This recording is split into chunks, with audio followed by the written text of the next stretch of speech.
TKA ini kacau Bu Ina. Anak-anak ada yang belum diajarin materi tertentu, tapi dimasukkan di TKA. Karena isu di bawah ini sangat liar. Bahkan katanya ada yang daftar kerja aja butuh sertifikat TKA. Beberapa guru juga ngebut, nggak karu-karuan demi selesai sebelum TKA. Menurut saya banyak kesalahkaprahan yang pada akhirnya dengan dalih kekhawatiran kemudian anak-anak jadi tumbal yang seharusnya tidak perlu dimobilisasi untuk mengerjakan TKA. Kenapa harus TKA? Ya, Kemendikdasmen kan cari aman bahwa menyampaikan ini tidak wajib. Dan sekolah juga harus mulai pinter pegang kebijakan itu. Jangan ngarang-ngarang, itu ada hukumnya. Mari kita buktikan. Salam Nusantara. Hari ini saya akan berbincang-bincang kembali dengan Ibu Ice Khadijah. Terima kasih Bu, sekali lagi mau datang. Sama-sama. Nah, karena banyak komen-komen yang masih bilang, Bu Ice guru ya, Bu Ice guru. Kalau bukan guru jangan ngomongin guru. Nah, jadi kali ini saya mau sedikit membacakan CV Bu Ice dulu supaya jelas nih, nggak rancu ya. Bu Ice itu S1-nya dari zaman dulu itu IKIP ya Bu ya, benar betul, ya? betul. Dari IKIP Malang yang sekarang disebut Universitas Negeri Malang.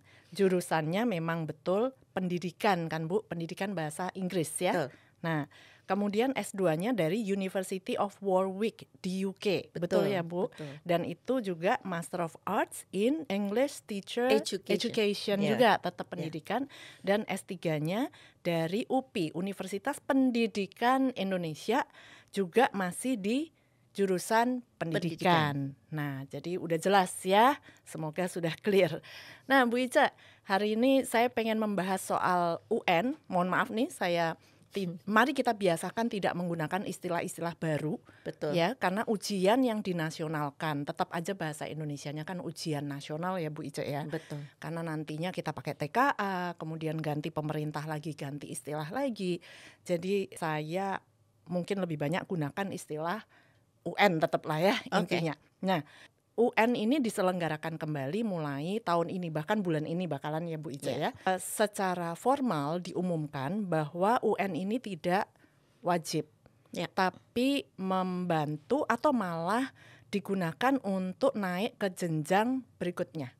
Dari SD ke SMP, dari SMP ke SMA, dari SMA ke perguruan tinggi, tapi hanya untuk jalur SNBP atau jalur prestasi. Nah, tapi kenyataannya di lapangan Bu Ice, sepertinya sekolah-sekolah akhirnya semacam mewajibkan siswa-siswinya untuk harus ikut ujian ini. Banyakan saya tadinya curiga cari aman. Dan ternyata memang iya, tidak sekedar cari aman, ada ketakutan-ketakutan di masyarakat Bu Ice. Jadi ini saya mau bacakan dulu beberapa yang DM ke saya ya. TKA ini kacau Bu Ina. Anak-anak ada yang belum diajarin materi tertentu, tapi dimasukkan di TKA. Kan memang di kurikulum Merdeka, sekolah bisa merancang sendiri materi yang mau diajarkan.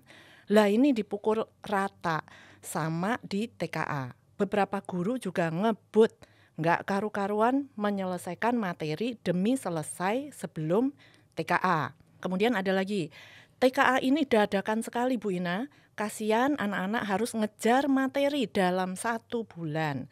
Belum lagi tugas sekolah yang numpuk.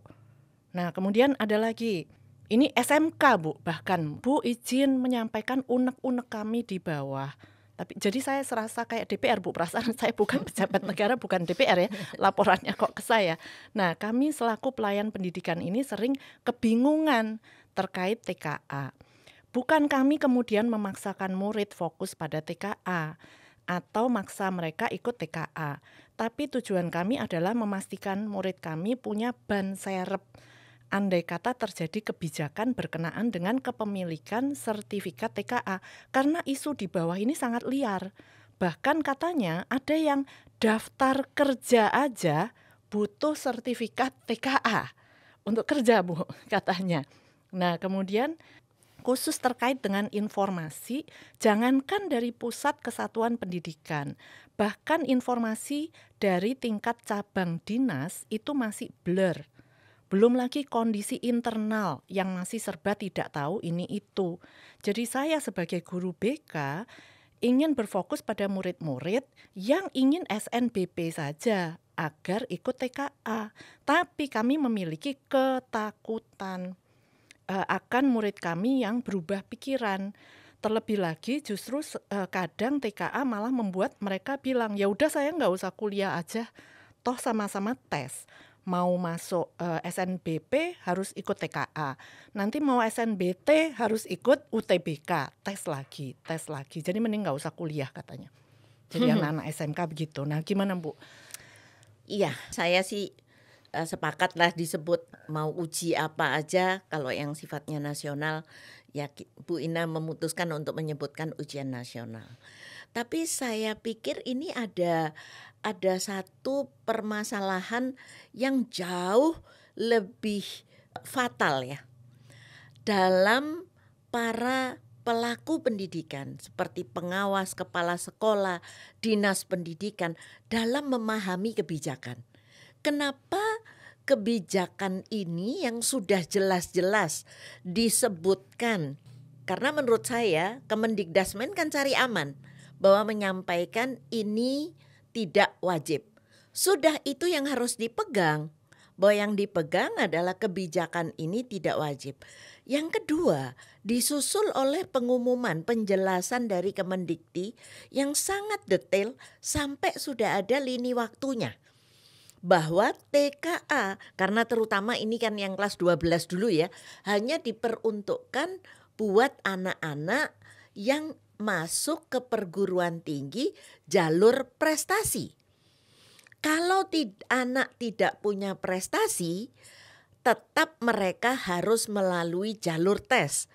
Jadi ngapain sekarang sekolah dan pengawas dan mungkin otoritas yang lain seolah-olah memobilisasi bahwa TKA ini kalau nggak dimiliki nanti susah kerja, kalau menurut saya itu kesimpang siuran yang seharusnya tidak sampai mengorbankan anak. Pahami kebijakannya dan pegang kebijakannya, itu ada hukumnya. Dan apabila kemudian pemerintah keluar dari itu kan bisa kita cari jalur hukumnya dan anak-anak tidak perlu merugi. Kemudian bahwa guru-guru terpaksa ngebut ini adalah karena kebiasaan bahwa kebiasaan anak itu digantungkan pada materi yang diajarkan. Sebenarnya baik TKA maupun tes masuk ke perguruan tinggi mengukur literasi dan bukan perkara bahannya, tetapi bagaimana pemahaman anak dan bagaimana mereka memparafrase informasi, mengungkapkan kembali pemahamannya. Jadi bukan perkara materi, tetapi perkara berpikir. Nah ini menurut saya banyak kesalahkaprahan yang pada akhirnya dengan dalih kekhawatiran kemudian anak-anak jadi tumbal. Anak-anak yang seharusnya tidak perlu dimobilisasi untuk mengerjakan TKA, kenapa harus TKA? Jadi kalau kita lihat ini yang tidak paham para pelaksana, para orang dewasa, kemudian anak-anak dijadikan dalam tanda kutip kelinci percobaan untuk semua-mua ikut TKA dan pada akhirnya sampai ada yang banyak anak yang mengatakan ya ngapain kita mau masuk perguruan tinggi dites, sekarang dites, ngapain tes bolak-balik. Padahal seharusnya tes TKA tidak untuk mereka yang akan mengikuti jalur SNBT, hanya SNBP dan itu bisa dideteksi. Dan tadi yang Bu Ica bilang kan seharusnya bukan content based, tapi memang sudah bermunculan kan bimbel-bimbel mulai mempersiapkan nih Bu Ica. Jadi banyak latihan soal yang beredar Dan ini saya dikasih juga beberapa contoh latihan soal yang beredar yang juga masih cenderung ada soal-soal hafalan gitu yang content based. Makanya yang dibilang kejar tayang bagi yang nggak hafal jadinya juga akan susah, Bu. Ini contoh soal kimia ya, Bu. Larutan penyangga yang terdapat dalam cairan ekstraseluler yaitu A. H2CO3 dan HCO3, B. NH3 dan NH4, C. H2PO4 dan HPO4, dan seterusnya. Nah, ini kan yang tadinya kita berpikir tesnya skolastik atau literasi, kalau ini kan tetap harus hafal ya, Bu, ya, bukan literasi ya jadinya. Ya. Dan itu kan yang membuat latihan soal saya ingin berprasangka baik terhadap TKA. Karena disebut kompetensi, maka di situ tidak content based. Karena basisnya adalah literasi. Kalau saya mendengarkan sosialisasi dari Kemendikti sampai ditekankan berulang-ulang, literasi bahasa Indonesia, literasi bahasa Inggris. Jadi isinya bisa ada kimia, bisa ada biologi, ada kewarganegaraan.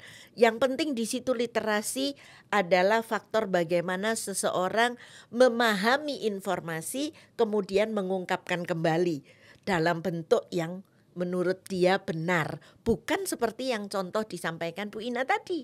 Kalau Bu Ina tadi itu hanya hafalan yang tentu saja mungkin bimbel-bimbel juga berusaha untuk membuat asumsi-asumsi berdasarkan versi mereka barangkali. Kemudian sekolah meramal, membuat soal.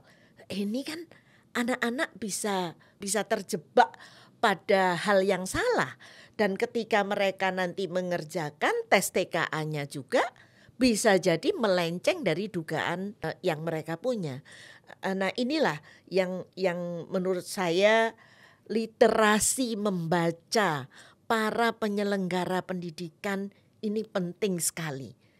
Jangan sampai kita punya pengalaman Bu Ina dalam berbagai kurikulum, mulai kurikulum 2003, 2006, 2013. Ketika dari pusat itu membuat contoh, itu kan di bawah sudah langsung dianggap itu perintah. Ini kan perkara literasi membaca kebijakan. Nah, ini jangan-jangan literasi para penyelenggara pendidikan terhadap kebijakan TKA ini juga ya belum jejak gitu ya. Karena menganggap ini semua buat jaga-jaga, anak-anak diikutkan. Loh kok buat jaga-jaga? Wong sudah jelas. Makanya kan jadi nggak sinkron, Bu. Karena disebut di awal pemerintahan kan katanya tidak ada perubahan kurikulum sebetulnya. Tapi saya terus terang jadi khawatir, Bu. Kesannya perlahan-lahan nanti otomatis berubah, Bu. Karena kalau sekarang kita menggunakan, sekali lagi kita lupakan istilah dari kurikulum Merdeka sudah dijadikan kurikulum nasional. Jadi mari kita biasakan. Saya mau membiasakan kurikulum nasional, ujian nasional, apapun istilahnya supaya di masyarakat nggak bingung gonta-ganti terus ya. Jadi kurikulum yang sudah nasional ini itu kan maunya meningkatkan level berpikir, lebih high order thinking skills. Yaitu melalui project based misalnya, supaya anak-anak punya critical thinking, problem solving skills-nya tinggi begitu ya. Tapi percuma kan Bu, setelah mereka dilatih dengan project based yang tadi dikeluhkan, jadinya kan banyak tugas gitu ya project based. Tapi di ujungnya sudah dihadang dengan ujian nasional, yang mana soal-soalnya ya kita belum tahu ya kalau memang benar ada hafalan. Jadi perlahan-lahan mereka akan ngerasa guru akan kejar tayang, belajar dari tahun ini kok nggak keburu materinya nih, hanya 1 bulan dadakan sekali. Berarti yang tahun-tahun berikutnya lebih banyak bimbel latihan soal atau soal-soal mempersiapkan ujian nasional lagi, nggak keburu ngerjain project Bu. Nah kemudian baru kemarin saya diwawancara Dai TV mengenai minat jurusan-jurusan STEM yang makin lama makin menurun. Memang betul dalam 10 tahun terakhir saya amati memang menurun, Bu. Dari 36%, intinya sekarang baru kemarin saya cek di PDDikti yang mahasiswa aktif yang mengambil jurusan-jurusan STEM itu hanya 32% sekarang. Padahal demand itu tinggi untuk di dunia kerja bidang-bidang STEM, supply-nya rendah. Dari Kemdikti Saintek sudah paham tren ini, kemudian LPDP juga sudah sejalan saya melihatnya karena beasiswanya diberikan 80% untuk anak-anak yang mau mengambil jurusan-jurusan STEM.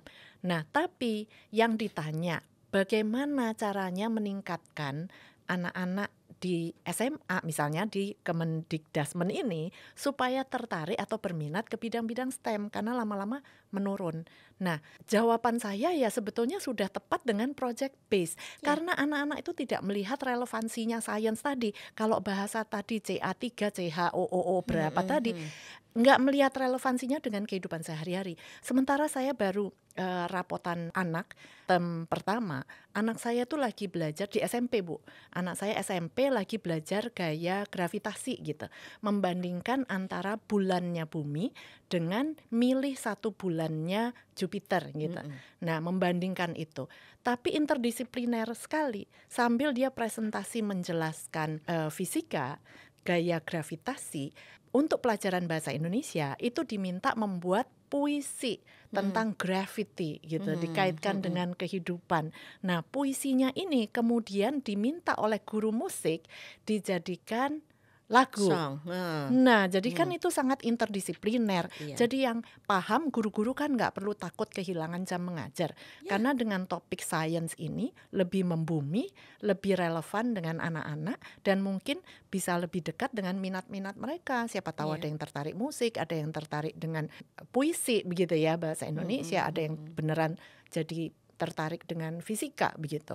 Nah, tapi ini tadi Bu, kalau di ujungnya dicegat dengan ujian nasional yang isinya tadi seperti itu, jadinya saya ngelihatnya nggak sinkron antara Kemendikti Saintek dengan yang di Kemendikdasmen, tidak sejalan begitu Bu saya melihatnya. Ini kan jadi seolah-olah memanfaatkan quote unquote kekurangpahaman pelaksana pendidikan, dibiarkan untuk bingung dan kemudian diberi arah tapi arahnya salah dan yang rugi adalah anak-anak. Tuntutan dunia kerja sekarang bukan anak-anak yang nilainya super, nilainya tinggi-tinggi, bukan, tetapi adalah anak-anak yang mampu berpikir, mampu mengelaborasi pemahaman terhadap sesuatu. Nah, itu yang dituntut. Nah, kalau kemudian mengarah supaya tenang para penyelenggara pendidikan, ya udah ini latih soal-soal seperti ini anak-anak. Nah, kita merugikan anak bangsa yang jumlahnya setiap tahun jutaan itu. Mereka akan jadi penonton. Dunia ini semakin global. Siapapun boleh mengambil pekerjaan dimanapun. Correct me if I'm wrong. Betul Bu, jadi menurut saya jadinya ya boleh dibilang kegagalan di dunia pendidikan ini yang menanggung akibatnya itu industri nantinya. Karena pendidikan gagal menyiapkan SDM ini tadi. Betul. Industri yang banyak komplain. Jadi saya minggu lalu juga sampai diminta perusahaan untuk memberikan pelatihan untuk menaikkan level berpikir para karyawan begitu Bu. Nah, jadi kan boleh dibilang karena kegagalan kita di dunia pendidikan, industri perusahaan yang merasakan dampaknya. Betul. Karena level berpikir yang belum high order tadi, itu dampaknya kemana-mana Bu. Betul. Sales, penjualan. Dan investasi itu jangan lupa. Investasi juga menurun. Kenapa? Ya saya yakin perusahaan-perusahaan itu kan berpikir 2 kali 3 kali daripada invest di negara yang penyediaan SDM-nya berat, ya mendingan ke tempat lain gitu. Banyak yang lari ke Vietnam misalnya. Nah, dan pagi tadi juga saya berada di tempat yang mana banyak sekali pengusaha yang juga mengeluhkan ya betapa saat ini susah sekali cari pegawai yang bisa mikir dalam tanda kutip. Yang bisa mikir, padahal mereka itu sarjana S1 katakanlah ya, paling rendah sarjana S1. Tetapi diajak untuk berpikir susah sekali. Mereka selalu mengandalkan, kan bisa lihat dari contohnya, kan bisa lihat dari catatannya. Nah, ini artinya sekolah sebenarnya untuk apa sih? Ketika akan dikembalikan sekolah adalah untuk ujian, kita nggak perlu menyesal kalau nanti pada akhirnya secara kolektif anak-anak kita harus puas jadi penonton.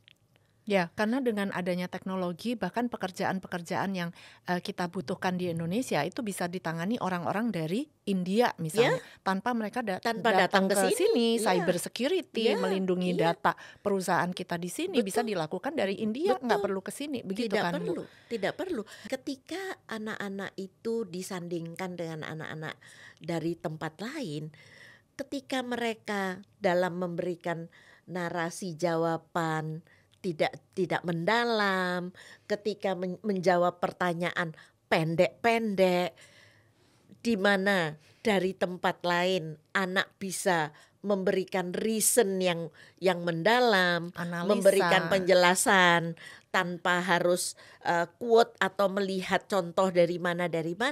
Nah, otomatis dunia industri masa ya mau milih yang sekedar bisa jawab pendek-pendek, tidak ada narasi, argumen dan sebagainya. Ya, Nah, betul. saya ada contoh Bu. Barusan aja nih saya counseling anak yang dari SMP di Indonesia. Nah, kemudian ini SMA dipindahkan ke China. Nah, berkaitan juga dengan yang ujian nasional nih. Waktu orang sibuk berdebat di sosial media saya soal ujian nasional, mereka menggunakan contoh negara-negara Asia. Kan mereka sering marah, mengatakan wah pro Finlandia gitu kan. Tapi pada saat ujian nasional mereka juga menggunakan luar negeri contohnya. Itu China, itu Singapura dan Jepang juga pakai ujian. Nah, ini lucu, menarik Bu. Cerita asli ya. Asli murid saya yang akademis di Indonesia dianggap rendah, tidak sanggup. Kemudian ke China masuk sekolah berasrama. Yang kedengarannya aduh ngeri banget. Dari jam 8 pagi sampai jam 8 malam orang China itu sekolah. Ternyata selama 3 tahun SMA itu selalu naik kelas Bu. Siapa bilang? Maksudnya dipastikan naik. Nah, ini yang katanya kita diproteskan. Mana anak punya motivasi kalau dipastikan naik gitu. Enggak, ini ternyata dipastikan naik selama 3 tahun SMA. Terus jam 8 pagi mulai, enggak jam 5 Bu ya, bukan jam 5 pagi, jam 8 pagi di China juga. Nah, itu pun jam 8 sampai jam 9 ternyata baca buku Bu, jam membaca buku. Nah, kemudian dari jam 9 sampai jam 11 itu baru studi di kelas 2 jam Bu. Kemudian jam 11 sampai jam 12 makan siang. Jam 12 sampai jam 2 tidur siang Bu. Kemudian jam 2 sampai jam 5 studi lagi. Berarti total pembelajaran di kelas itu cuma 5 jam loh Bu. Dan pada saat break itu semua aktivitas sekolah terpakai. Jadi di depan ruang kamar dorm asrama klien saya itu lapangan basket. Kemudian meja pingpong itu ada 14 sampai 20 kata ibunya. Setiap break itu semua meja terisi. Jadi memang anak-anak tuh merasa berdaya dan dihargai, yang suka olahraga juga. Fasilitasnya luar biasa, jamnya juga ada. Kemudian waktu ibunya nelpon, kamu lagi ngapain? Lagi belajar Bu. Jadi otomatis punya motivasi, padahal selalu naik. Terus ini laptop mami saya gak pernah pakai, ini di bawah kasur. Kenapa? Karena wifi-nya lemot Bu. Di lingkungan sekolah sengaja dibuat wifi itu lemot. Jadi gak bisa main game tuh. Jadi gak bisa main game. Kemudian ini listrik wattnya dibatesin Bu, kecil banget. Jadi begitu anak-anak mau pakai alat elektronik yang makan watt besar misalnya, otomatis jeklek, mati gitu sistemnya. Tapi sebagai pengganti main game, kegiatan dan fasilitas lainnya banyak. Jadi anaknya tidak merasa marah-marah karena dia nggak bisa main game. Enggak Bu. Dan otomatis punya intrinsic motivation belajar. Jadi padahal baru sebentar berangkat ke China. Nah, ini barangkali yang seringkali kita di Indonesia mencermati hanya kayak orang buta ngelihat gajah, cuman dapat kupingnya aja tapi ceritanya cuman tentang kupingnya. Nah, kalau seperti yang Bu Ina sampaikan, itu kan the whole process yang ternyata di situ well-being anak sangat menjadi perhatian utama ternyata kan. Nah, kalau hanya melihat sepotong-sepotong kan seolah-olah dari jam 8 sampai jam 8. Kemudian dinormalisasi, semua memberitakan, wah kalau di Cina sekolah belajar dari jam 8 sampai jam 8. Padahal tidak tahu pembagiannya seperti apa, menyeimbangkannya seperti apa. Begitu juga ketika melihat Finlandia. Oh, di Finlandia, tapi apakah pernah berproses di sana? Karena the whole system is different, culturally different. Cara mengambil keputusan itu yang nggak pernah dikulik mengapanya dan diteliti secara menyeluruh. Makanya saya ketika orang bilang, oh saya pengen studi banding ke Vietnam, berapa hari? 1 hari. Berkunjung ke sekolah berapa lama? Ya mungkin 2 jam, 3 jam, nggak bisa. Dan apa yang dilakukan selama 2-3 jam itu? Dan apakah akan ada proses mendalami reasons why they do all those things? Itu kan yang paling penting ketika melakukan studi banding adalah mempertanyakan kenapa kebijakan itu diambil dan apa tantangan yang dihadapi. Kemudian apa dampak yang diharapkan. Hal-hal semacam itu tidak menjadi bagian yang kita expose ketika kita melakukan kunjungan atau studi banding ke tempat-tempat lain. Tadi yang klien saya yang akhirnya harus SMA-nya ke China, terpaksa ke China, itu di Indonesianya begitu Bu. Ini bukan anak yang katakanlah dianggap pintar secara akademis, padahal setiap anak pintar ya kan, pintarnya beda-beda. Tapi karena sistem kita ya tadi semua harus akademis begitu ya, nilai anak ini akhirnya kan di bawah rata-rata. Kemudian jam di kelas tadi di Indonesia tuh dari pagi, lebih pagi dari di China ya, sampai selesainya lebih sore. Nah, setelah sore pulang, karena anak ini dianggap ketinggalan secara akademis, ditambahi lagi les. Jadi sampai malam anak itu udah lelah, Bu. Bagaimana mau punya motivasi, intrinsic motivation untuk belajar, masih mau ditakut-takutin lagi dengan ujian.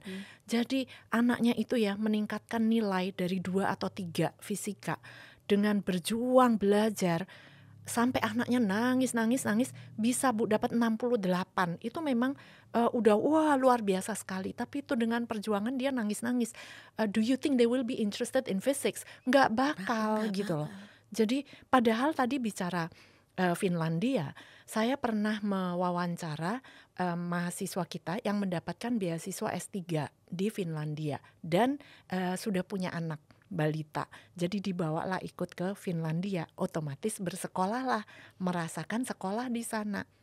Dan observasi yang tadi saya katakan Bu, itu benar-benar dijalankan oleh guru-guru di sana. Jadi waktu anaknya kelas 2 SD, tahu-tahu ibunya ini ditelepon sama gurunya. Ibu, anak ibu kayaknya punya minat ke musik deh, karena dia tuh cepet hafal lagu. Hanya karena anaknya cepet hafal lagu Bu, belum tentu karena bisa main musik ya Bu. Ditawarin, mau gak kita pindahkan ke sekolah yang fokus di musik. Sama-sama sekolah negeri, tapi ya seperti konsep yang kurikulum merdeka kita kan supaya sekolah-sekolah itu punya fokus keistimewaan sendiri-sendiri. Nah di sana kan sudah berjalan. Jadi yang lebih fokus musik, sekolah negeri biasa, tapi ada tambahan 3 atau 4 jam pelajaran musik. Tetap bukan hanya belajar main musik ternyata, tetap belajar ada sains melalui musik. Jadi gurunya bawa gitar di kelas, tahu nggak senar ini terbuat dari apa? Dan bedanya yang sintetis dengan terbuat dari ekornya kuda katanya. Jadi ibunya aja baru tahu ada ya senar terbuat dari ekornya kuda gitu. Nah itu kan yang kita harapkan sebetulnya sederhana ya Bu ya. Saya pernah ngobrol sama rektor sebuah universitas swasta Bu. Menarik sekali, beliau ini mengajar organic chemistry. Tapi supaya anak-anak itu mau punya inisiatif nyari sendiri. Jadi dia tidak menjelaskan organic chemistry adalah begitu. Tapi anak-anak disuruh bikin film horor tentang organic chemistry. Nah kan menarik bikin film, menyenangkan. Tapi anak-anak nggak bisa bikin film horor tentang organic chemistry kalau dia nggak paham organic chemistry itu apa. Jadi tanpa dipaksa suruh baca pun punya inisiatif, akhirnya cari tahu sendiri apa itu organic chemistry. Demi dia bikin film horor. Karena Bapak dosen atau Bapak rektor tadi punya purpose, tujuan. Ya, jadi nggak perlu dijejalin dengan tadi hafalan-hafalan apakah itu organic chemistry dan itu sampai di tahapan mana konten itu harus dikuasai waktu kelas 12 begitu kan. Karena dari situ anak-anak ternyata sudah tahu how to-nya, bagaimana mereka bisa mencari itu kalau kontennya mereka belum punya gitu kan. Itu bekal yang dibutuhkan di dunia kerja zaman sekarang kan, Bu. Iya. Dan memaknai apa yang dia pelajari. Itu kan yang lebih penting ya. Menurut saya dalam membuat kebijakan itu kalau bisa juga jangan selalu langsung siswanya dulu gitu. Jadi kesannya kayak jadi kelinci percobaan dalam membuat kebijakan. Kenapa tidak difokuskan yang di atas-atasnya dulu nih, para guru, orang dewasanya dulu gitu yang disiapkan baik-baik. Betul. Jadi kalau mau ini wajib literasi tentang AI misalnya, langsung ke anak-anak. Padahal guru-gurunya sendiri juga belum punya AI literacy misalnya. Bu Ina, hal itu selalu saya lontarkan. Jadi dalam pendidikan ini yang lebih penting terlebih dahulu adalah para pengelolanya, yaitu kepala sekolah, gurunya. Seperti saat ini contohnya coding misalnya, yang disasar kan anak-anak.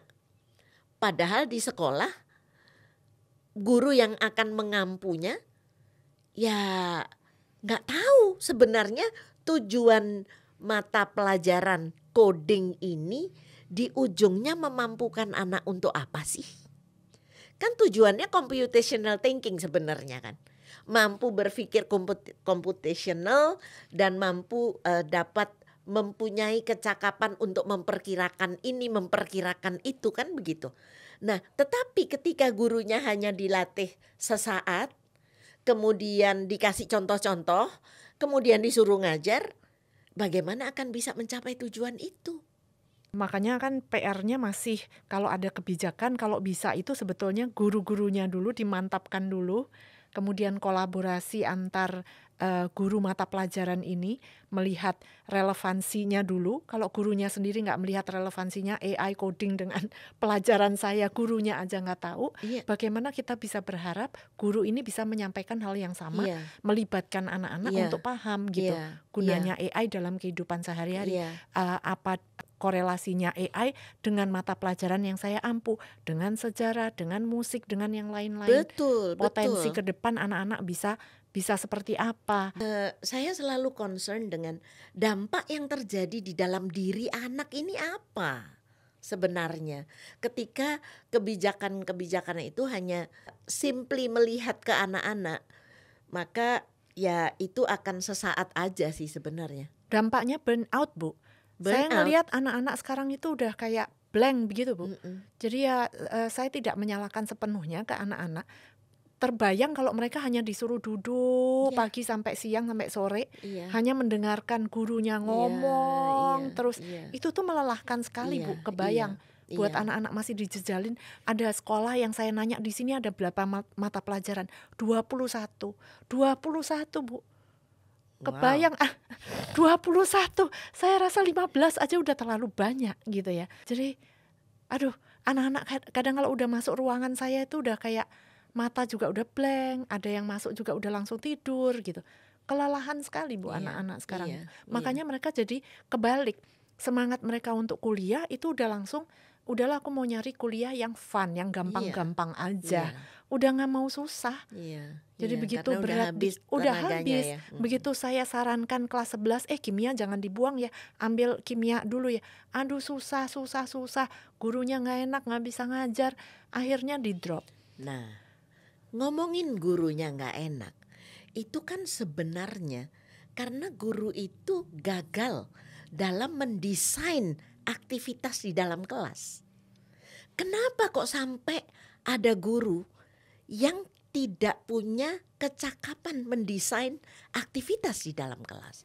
Nah, di sini proses sebelum jadi guru, proses pelatihan, penguatan terhadap guru, mungkin melewatkan hal-hal sesimpel mendesain aktivitas di dalam kelas. Karena apa? Desain aktivitas di dalam kelas akan menentukan bagaimana pikiran anak-anak ini diberdayakan. Karena begitu gagal, maka kan kemudian guru hanya minta anak-anak membaca, mengisi soal yang sudah tersedia. Tanpa ada aktivitas yang didesain untuk engaging their thinking, power of feeling, engaging fisik mereka. Itu tidak terfikirkan. Itu terdengar simple, tetapi sama sekali tidak simple. Nah, terakhir Bu, kembali ke ujian nasional tadi. Kira-kira kalau menurut Bu Ice, apa nih antisipasi yang kita bisa lakukan untuk ke depan? Kan ini baru pertama ya, tapi sudah ada ketakutan-ketakutan, ketidakjelasan, simpang siur. Nah, korbannya memang jadi anak-anak begitu ya. Mereka menghabiskan waktu ini mengejar tadi bimbel-bimbel lagi, sehingga tidak ada pembelajaran kalau saya bilang, karena udah tidak belajar mendalam tapi mengejar ketertinggalan karena mereka sudah katakanlah 3 tahun menggunakan kurikulum yang misalnya berbeda, tahu-tahu sekarang dicegat dengan ujian nasional lagi gitu. Nah, tapi untuk ke depan, katakanlah tahun depan, menurut Bu Ice, apakah perlu tetap dilaksanakan tapi dengan perbaikan, atau benar-benar tolong deh dikaji ulang apakah memang perlu standardized test secara nasional? Karena saya sudah menjawab komen-komen yang harus ada standardized. Begitu saya tanya standar Jakarta atau standar Papua, standar mana? Oh, ambil di tengah-tengah katanya, Jawa Tengah. Jadi menentukan ujian standar di Indonesia berdasarkan lokasi geografis nih. Asal milih yang lokasinya di tengah itu kita jadikan standar level pendidikan.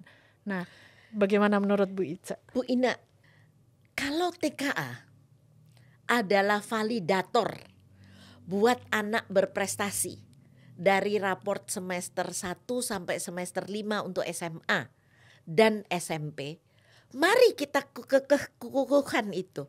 Mari terus sama-sama kita kampanyekan. Kalau perlu kita bedah kebijakan di publik. Sehingga ini juga untuk memberikan pelajaran kepada yang membuat kebijakan ini, bahwa ketika kebijakan itu ambigu, maka di lapangan akan menjadikan anak-anak sebagai tumbal. Menjadikan anak-anak sebagai objek percobaan. Kalau katanya tes kompetensi akademik ini adalah validator, mari kita buktikan sebagai validator.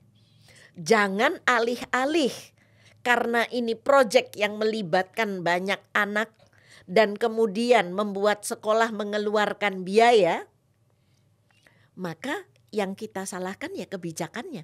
Bagaimana DPR melihat ini? Jangan sampai ketika kemudian membuat kebijakan yang ambigu sampai disalahpahami seperti ini. Artinya apa? Artinya yang membuat kebijakan harus berpikir. Dan sekolah juga harus mulai pinter ketika mengambil keputusan. Basisnya apa? Basisnya kebijakan. Pegang kebijakan itu. Jangan ngarang-ngarang, jangan hanya ini tadi saya baru menerima DM dari teman, pengawas juga mewajibkan, soalnya khawatir kebijakannya berubah. Kebijakannya siapa yang akan berubah? Ini kebijakan menyangkut hidupnya jutaan anak di seluruh Indonesia. Maka kebijakan itu ya harus kita pegang sebagai kebijakan. Ini negara hukum. Ini negara hukum. Sehingga setiap kebijakan adalah produk hukum. Ya, dan ketika produk hukum harus bisa dipertanggungjawabkan. Ya, dan yang bayar nggak hanya sekolah, Bu. Sekarang ini yang bayar kebanyakan orang tua untuk bimbel-bimbel itu, dan biayanya lumayan mahal, Bu. Nah, itu kalau dari segi finansial, Bu. Dan itu kan juga bisa dibayar oleh orang yang punya uang. Tapi kerugian umurnya anak-anak. Bayangkan sekarang ini banyak laporan guru-guru yang mengatakan pelajaran-pelajaran lain yang tidak masuk di TKA diambil jamnya untuk latihan TKA. Ya, tadi. Ini kan merugikan anak-anak. Tidak menghargai potensi anak, Tidak yang menghargai berbeda-beda. potensi anak, dan untuk sesuatu yang tidak akan dipakai oleh sebagian besar mereka. Dan kembali lagi, ayo dong konsisten. Koordinasi antara Kemdikti dan Kemendikdasmen ini harus betul-betul sinkron ya. Kembali lagi, anak-anak ini usianya nggak bisa dikembalikan. Ya. Once mereka lewat, ya sudah. Dan kemarin juga dari yang saya pahami, anak-anak yang sudah masuk melalui jalur SNBP, ketika sudah diterima, mereka tidak bisa masuk di SNBT. Betul. Jadi, terus ngapain anak-anak semua harus ikut TKA? Kan ini berikan keuntungan ini kepada anak-anak berprestasi yang sudah jelas dia tahu mau ambil jurusan apa. Tapi anak-anak yang dalam nggak tahu mau ngambil jurusan apa, swinging here and there, itu kan ya nggak perlu karena mereka nanti akan jalur tes. Makanya alasannya kan untuk cari aman, begitu Bu katanya. Aman di mana? Karena tadi kebijakan berubah-ubah. Nggak Jadi bisa. masyarakat tidak mendapatkan rasa aman, tidak percaya. Kesimpulannya kan masyarakat kita berarti nggak percaya dong sama pemerintah kita. Ya. Berubah-ubah. Kemana DPR? Kemana DPR? Nah ini karena kembali lagi, kalau saya melihat kebijakan adalah produk hukum yang harus bisa dipertanggungjawabkan. Dan produk hukum dalam bidang pendidikan tidak boleh merugikan anak. Oke. Dan ketika menimbulkan ambigu, maka di situ ada yang salah. Maka pembuat kebijakan harus meluruskan. Jangan sampai dibiarkan mereka terjebak pada salah asumsi. Ya. Jadi mari kita kawal bersama. Mari kita kawal bersama. Yang pertama ini ujian nasional. Yang pertama di tahun ini kita kawal bersama, kita evaluasi. Mungkin setelah pelaksanaan hasilnya seperti apa, kita bisa ngobrol lagi ya Bu Ice ya. Betul. Saya tetap kembali positif bahwa TKA ini hanya untuk validasi. Semoga. Hanya untuk validasi anak-anak yang berprestasi. RPP bukan hanya sebagai sesajen buat kepala sekolah, buat pengawas yang sangat rumit. Apakah memang ada tekanan-tekanan sehingga muncul persepsi bahwa RPP itu hanya untuk administrasi? Ini kan it's all about credibility, right? Yang komen saya sangat banyak dan itu adalah guru-guru yang tidak paham sekarang kita menuai hasil lemahnya SDM kita. 10 juta Gen Z Indonesia tidak ke sekolah dan tidak di tempat kerja. Jadi dari data BPS ada fresh graduate 1,7 juta memperebutkan 400.000 pekerjaan formal. Belum yang dari tahun lalu lulus, belum juga mendapatkan pekerjaan. Sekarang kan semarak pembelajaran mendalam yang harus menyenangkan. Banyak sekali diasumsikan bahwa menyenangkan itu bikin joget ini, bikin tepuk ini, bikin tepuk itu. Ini sudah salah kaprah.